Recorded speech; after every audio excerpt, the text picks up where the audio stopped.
আমি দেখলাম এই সারা সাংকের বলা চাইনার ওপরে গালাগালি করুম না। কাজী হাত সম্মানিত মানুষ, ঠিক আছে, গালি করার লাগে কেন? টাকা খাইয়ে যখন এই কাটাকাটি করতে চান, সে সময় স্মরণ করে না। চলচ্চিত্র এই টাকার লোভে যখন চলচ্চিত্রকে ধ্বংস করতে চান, সে সময় আসে না। আরে এই মারুফের বাচ্চা, তুই তো সম্মানিত লোক না, তোর পাইলে ঘুষি মুখ। তুই খালি আস তো পচা টিম, তুই বাংলাদেশে আমি না সাকিব না, তোকে পচা টিম দিয়ে ডেলাবে। তুই সাকিব কুত্তার বাচ্চা বলিস না, কি জানি বললি সেদিন লাইভ আইসে সাকিব এই শালা তোর বাপ কাজী হায়াতের প্রচারণা না হইলে আমাদের হবে না। এই শালা কাজী হায়াতে কইছে যে আমারও লোক আছে, তোর লোক আছে, তাই কেছে সাকিবিয়ানরা যদি একটা ধরে তোর লোক করে উইরে আলাপে এবং তোর হইতো ওই নেই পিঠে চিন্তা খবর দেবো। দেখোস না, এই যে ইয়েরা শান্ত খানার ওই যে সেলিম, মনে নাই এদের কথা?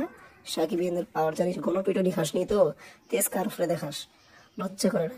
এই কাজে হায়াতকে আগে সম্মান করতাম, এই সম্মানের জায়গায় রাখে নাই, বলবো আর কি। মারুফ ঠিক হয়ে যা, ভালো হয়ে দেখা, ভালো হয়ে যা।